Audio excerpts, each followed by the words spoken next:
दोस्तों जय भारत।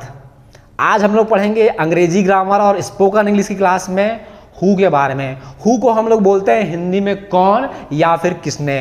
तो दोस्तों चले आते हैं इसकी रचना कैसे करेंगे, इसका फ्रेम कैसे करेंगे, इसको हम लोग समझना स्टार्ट करते हैं। तो भैया यहाँ पर लिखा है हु का मतलब होता है भैया कौन, ये हो गया। अगर हम हिंदी से अंग्रेजी में जाने वाले हैं तो ये भैया ये प्रश्नवाचक शब्द है, प्रश्नवाचक शब्द है ये। और हिंदी में हमको एक शब्द दिखाई देगा कौन, कौन शब्द दिखाई देगा। तो जब हम लोग अंग्रेजी में इसका इस्तेमाल करेंगे तो भैया हमको हु का प्रयोग करने वाले हैं। इसके अलावा इसमें एक इम्पॉर्टेंट बात बोलता है दोस्तों। ये इम्पॉर्टेंट बात क्या है, ये लिखा है कि हु का प्रयोग जब करते हैं, हु के वाक्य का जब निर्माण करते हैं तो हमको कर्ता सब्जेक्ट लेने की आवश्यकता नहीं है। क्यों? क्योंकि हु जो है यही भैया किसकी तरह कार्य करेगा, कर्ता की तरह कार्य करेगा, उसे ही हम लोग कर्ता मान लेंगे। तो दोस्तों कैसे इसका फार्मूला फ्रेम होगा ये देख लें।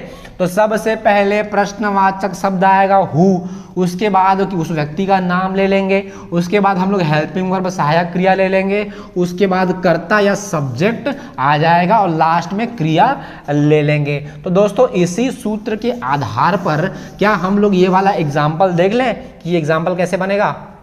चलो भाई लेते हैं पहला एग्जाम्पल। यह कौन करेगा, सामान फैला हुआ है, ये सामान को कौन जमाएगा, तो हम बोलेंगे यह कौन करेगा। तो हम बोलते हैं सबसे पहले हु का प्रयोग करेंगे और पीछे में क्या लगा है दोस्तों, गा लगा है, गा गे और गी ये दिखाई देता है। तो हम जानते हैं दोस्तों कि ये जो है सिंपल फ्यूचर टेंस का एग्जाम्पल है, इसमें हम लोग विल और शैल का प्रयोग करते हैं। उसके बाद हमको लगाना है क्या भैया, हेल्पिंग वर्ब लगाना है। तो यहाँ पर जो है डू का प्रयोग कर लिया गया भैया, डू का प्रयोग कर लिया गया है। और लास्ट में हम लोग दिस, यह के लिए दिस का प्रयोग कर देंगे।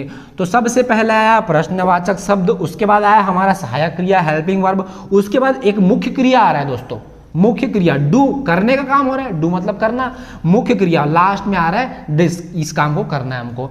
तो who will do this, who will do this, यह कौन करेगा। दोस्तों कुछ और एग्जाम्पल लेते हैं जिससे हमको और अच्छे से समझ में आएगा।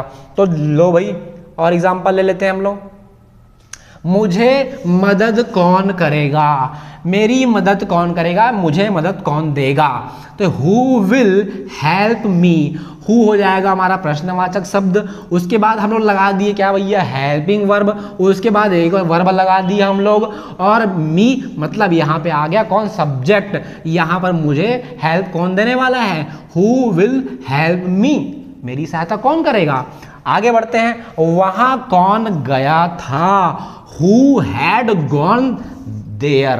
तो भैया ये यार कौन सा सेंटेंस, कौन सा हमारा टेंस आ जाएगा वो देखना है हमारे पास। हैड का प्रयोग कहां करते हैं दोस्तों, प्रेजेंट परफेक्ट टेंस में करते हैं क्या हैड का प्रयोग, आप लोग कमेंट बॉक्स में बताइए हैड का प्रयोग कहां करते हैं। तो हु हैड गॉन देयर, वहां कौन गया था दोस्तों, और यहां पर वर्ब का थर्ड फॉर्म भी इस्तेमाल किया गया है, गो वेंट गॉन। अगला वाक्य लेते हैं दोस्तों, यह किसने किया होगा, अंग्रेजी में ट्रांसलेट होगा इसका who will have done this. दोस्तों अगला वाक्य लेते हैं, तुम किसके साथ आए हो, who did you come with. थोड़ा सा अजीब और अटपटा लग रहा है भाई ये वाक्य, who did you come with. यार पहले तो पास्ट की घटना है इसलिए डिड का प्रयोग कर दिए, तुम के लिए यू का प्रयोग कर दिए, आने के लिए कम का प्रयोग कर दिए, और विथ के साथ या किसके साथ के लिए विथ का प्रयोग करते हैं। अगला वाक्य देखते हैं, तुम किससे बात कर रहे हो, who were you talking to do, who were you talking to do.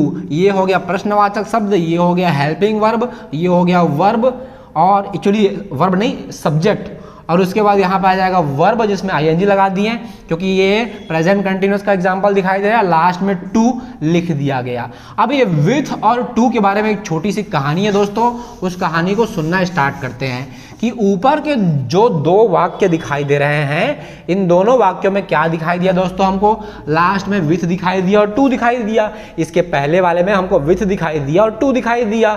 तो हम क्या बोलते हैं, देखो भाई अगर विथ और टू ले रहे हैं तो इसका इस्तेमाल किसके साथ करते हैं, वाक्य के अंत में करना है। क्यों भाई? क्योंकि हु बोलता है कि मेरे साथ मत लाना किसी को, क्योंकि हु के साथ विद का और हु के साथ टू का प्रयोग नहीं कर सकते। अगर ये बोल रहा है अगर करना ही है, अगर आप करना ही चाहते हो तो विद और टू का प्रयोग करना ही चाहते हो तो हम क्या करेंगे भैया? ऐसा हो तो हु के बजाय हुम शब्द का प्रयोग कर लेंगे, क्योंकि हु जो है विद को अपने साथ नहीं रखूंगा बोलता है, हु जो है टू को अपने साथ नहीं रखूंगा बोलता है, लेकिन होम जो है वो रख लूंगा बोल रहा है। तो with home did you come, तुम किसके साथ आए हो? तो यहां भी देखो होम जो है टू को रख लूंगा बोलता है, तो यहां भी देख लो भैया होम जो है टू को रख लूंगा बोलता है। तो आप जिसके साथ कंफर्ट हो आप यू का प्रयोग, आप हु का प्रयोग करोगे तो उसके साथ विथ और टू लास्ट में लगेगा, लेकिन अगर आप होम का प्रयोग करते हो तो टू और विथ सामने लग जाएगा। दोस्तों इसी तरीके से खूब सारे वाक्य नीचे कमेंट बॉक्स में लिखते जाइए, बनाते जाइए, खूब मेहनत कीजिए। दोस्तों हु के कुछ और नियम देख लें तो यहाँ लिखा है हु से शुरू होने वाले वाक्य अगर सामान्य वर्तमान काल के हैं या सामान्य भूतकाल के हैं या फिर सकारात्मक वाक्य हैं तो हम क्या करते हैं? डू डस डिड का प्रयोग सहायक क्रिया के रूप में नहीं करेंगे भैया। लेकिन वो अगर नेगेटिव सेंटेंस है तब वहां पर ये नियम लागू नहीं होता। अरे यार ये क्या बोल दिया, समझ नहीं आ रहा है। तो इसको एग्जाम्पल की सहायता से हम लोग समझते हैं तो हमको समझ में आ जाएगा। तो सामान्य भूतकाल लिखा हुआ है कौन आया, हु कैम, कम कैम कम, तो सेकंड फॉर्म है कौन आया, तो ये भूतकाल की घटना है, लेकिन ये सकारात्मक वाक्य है।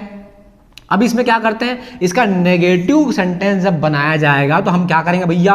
हु डिड नॉट कम, कौन नहीं आया।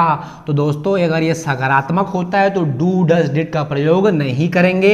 अगर ये नेगेटिव सेंटेंस हो जाएगा तो देखो डिड का प्रयोग किया गया है और नहीं भी लिखा है, इसलिए नॉट का शब्द का प्रयोग भी कर दिया गया है। तो एक लाइन में हमको याद करना है, समझ लेना है कि सकारात्मक शब्द दिखाई देता है तो डू डस डिड का प्रयोग नहीं होगा, लेकिन नकारात्मक दिखाई देगा तो हम लोग प्रयोग कर लेंगे डिड, डू और डस का। इसी बात को यहाँ लिखा है दोस्तों, सामान्य वर्तमान काल में इसका प्रयोग नहीं करना है, लेकिन अगर नकारात्मक की बात होती है तो उसका प्रयोग हम लोग कर लेंगे।